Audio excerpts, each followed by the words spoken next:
మొంతా తుఫాన్ ప్రభావం దక్షిణ మధ్య రైల్వేపై పడింది. దాదాపు 108 రైళ్లను తాత్కాలికంగా రద్దు చేశారు. మరో 6 రైళ్లు దారి మళ్లించగా 18 రైళ్లకు రీషెడ్యూల్ చేసినట్లుగా దక్షిణ మధ్య రైల్వే సిపిఆర్ఓ శ్రీధర్ తెలిపారు. దక్షిణ మధ్య రైల్వేలో మొత్తం 132 రైళ్లపై మొంతా తుఫాన్ ఎఫెక్టివ్ ప్రభావం ఎక్కువగా చూపించిందన్నారు. సికింద్రాబాద్ నుంచి విశాఖపట్నం, విజయవాడ, కాకినాడ, ఏలూరు వైపు వెళ్లే రైళ్లను రద్దు చేసినట్లుగా తెలిపారు. ఇక ముందుగా టికెట్ బుక్ చేసుకున్న ప్రయాణికులకు నగదు రీఫండ్ అవుతుందన్నారు.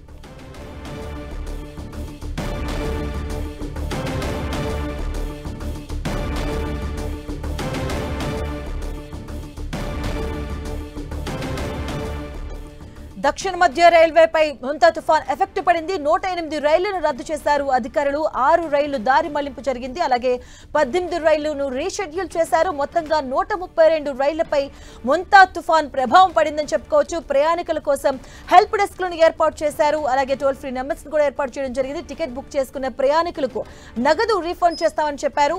దక్షిణ మధ్య రైల్వేపై మొంతా తుఫాన్ ఎఫెక్ట్ పడింది. 108 రైళ్లను రద్దు చేశారు అధికారులు. అలాగే 6 రైళ్లను దారి మళ్లింపు జరిగింది. అలాగే 18 రైళ్లకు సంబంధించిన రీషెడ్యూల్ జరిగింది.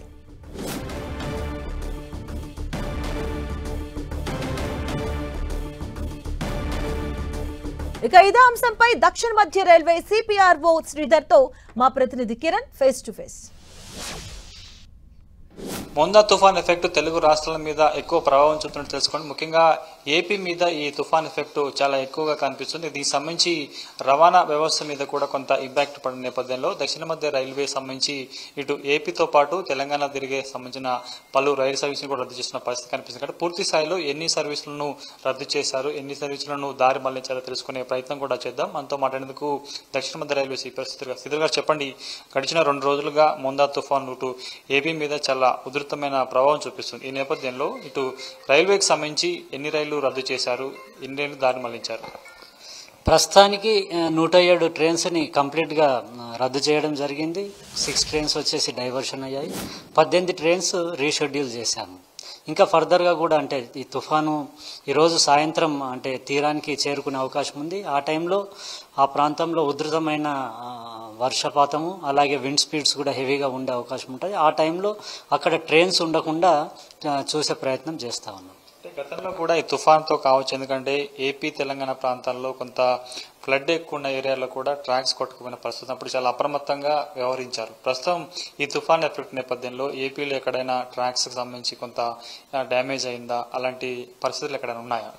ప్రస్తుతానికి వర్షపాతం ఉంది. అంటే ట్రాక్స్ రిలేటెడ్ డ్యామేజ్ అన్నది ఇప్పటివరకు రిపోర్ట్ కాలేదు.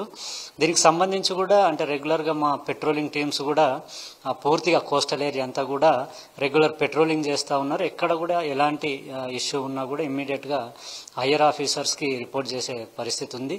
అంతేకాకుండా చాలామంది సీనియర్ ఆఫీసర్స్ని కూడా ఇంపార్టెంట్ అంటే విజయవాడ, రాజమండ్రి, తెనాలి, గుంటూరు ఇలా ఇంపార్టెంట్ లొకేషన్స్లో కూడా క్యాంప్ చేస్తూ ఉన్నారు. సో ఎప్పటికప్పుడు పరిస్థితిని అంచనా వేస్తూ ఉన్నాం. దానికి తోడు స్టేట్ గవర్నమెంట్ సివిల్ అడ్మినిస్ట్రేషన్తో కూడా రెగ్యులర్ టచ్లో ఉన్నాం. ముఖ్యంగా ఇరిగేషన్ డిపార్ట్మెంట్తో అంటే చుట్టుపక్కల ఉన్న చెరువులు కావచ్చు, ఇంకా ఇతరత్ర ట్యాంక్స్ కావచ్చు, ఎక్కడైనా ఇబ్బందికరమైన పరిస్థితి ఉంటే ఇమ్మీడియట్గా అలర్ట్ అయ్యి దానికి సంబంధించిన ప్రికాషన్స్ తీసుకునేందుకు కూడా సిద్ధంగా ఉన్నాం.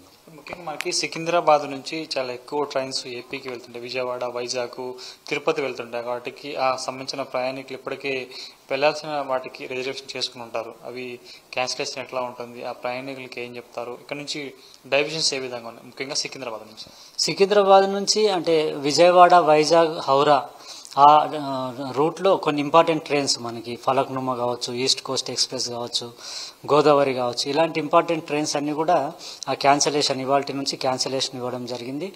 సికింద్రాబాద్ నుంచి తిరుపతికి వెళ్ళే ట్రైన్స్ ఇంకేం ఇంపాక్ట్ అవ్వలేదు. అలాగే కొన్ని ముఖ్యమైన ట్రైన్స్ అంటే సౌత్ నుంచి అంటే చెన్నై నుంచి కావచ్చు, బెంగళూరు నుంచి హౌరా వైపు ఫర్దర్గా అస్సాం వైపు వెళ్ళే ట్రైన్స్ కొన్నింటిని మాత్రం డైవర్ట్ చేసి విజయవాడ, కాజీపేట్, బల్లార్షా మీదుగా డైవర్ట్ చేసి ఈ లాంగ్ డిస్టెన్స్ ట్రైన్స్ని రన్ చేస్తా ఉన్నాం. ప్రస్తుతం ఈ రోజు తీరం దాటే అవకాశం కనిపిస్తుంది. దీని ఎఫెక్ట్ మరొక 2 రోజులు ఉండే అవకాశం నేపథ్యంలో ఇవి కొనసాగుతాయా, ఇంకేమన్నా దీన్ని ఫర్దర్గా పెంచే అవకాశం ఉందా? అదే అంటే ప్రస్తుతానికైతే ఇవాల్టి ట్రైన్స్ క్యాన్సలేషన్ ఇచ్చాము. తుఫాన్ అన్నది రేపు కూడా ఉండే అవకాశం ఉంది కాబట్టి కొన్ని ట్రైన్స్ని ఇంకా వర్కౌట్ చేస్తున్నాం, ఫర్దర్గా వాటిని అడ్వైజ్ చేస్తూ ఉంటాము. ఏదేమైనా కూడా ప్రయాణికులు అంటే ఇది కోస్టల్ ప్రాంతంలో ప్రయాణాలు చేసే వాళ్ళు ఎవరైనా ఉన్నా కూడా అత్యవసరం అయితే కానీ ప్రయాణాలకు అంటే ముందుకు రావద్దు. ఎందుకంటే చాలా ట్రైన్స్ క్యాన్సిల్ అవుతూ ఉన్నాయి, డైవర్ట్ అవుతూ ఉన్నాయి, ప్రయాణికులకు ఇబ్బంది కలగవచ్చు. దానికి తోడు అంటే రైల్వే వ్యవస్థనే కాదు, రోడ్ ట్రాఫిక్ కూడా అంటే చాలా ఇబ్బందికరమైన పరిస్థితి ఉండే అవకాశం ఉంటుంది. కాబట్టి ప్రయాణికులు ఇబ్బంది పడకుండా ముందుగానే చూసుకోవాలని మేము మనవి చేస్తూ ఉన్నాం. ప్రస్తుతానికి ఇది తుఫాన్ ఎఫెక్ట్తో ముఖ్యంగా కోస్తాంధ్ర పరిసర ప్రాంతాలకు సంబంధించి కూడా అటు పైనుంచి ఉత్తర భారతదేశానికి వెళ్లే ట్రైన్ సంబంధించి కూడా చాలా క్యాన్సిల్ చేశాము. ఇక ఇటు తిరుపతి సంబంధించిన కొన్ని నడుస్తున్నాయి కాబట్టి పూర్తి స్థాయిలో ఈరోజు సాయంత్రానికి తీరం దాటే అవకాశం కనిపిస్తుంది. దీని ఇంపాక్ట్ రేపు కూడా కనిపిస్తుంది కాబట్టి దాని తట్టి ఆ తుఫాన్ హెచ్చరికల నేపథ్యంలో ఇంకా ట్రైన్ సంబంధించిన క్యాన్సిలేషన్ కావచ్చు, కొన్ని దారి మళ్లింపు సంబంధించి కూడా చేస్తామని పరిస్థితి కనిపిస్తుంది. ముఖ్యంగా సికింద్రాబాద్ నుంచి వెళ్లే చాలా ట్రైన్స్ మాత్రం ప్రస్తుతానికి అయితే రద్దయినట్టుగా రైల్వే ఉన్నతాధికారులు చెప్తున్నారు. పృథ్వీతో కలిసి కిరణ్, ఎన్టీవీ, సికింద్రాబాద్.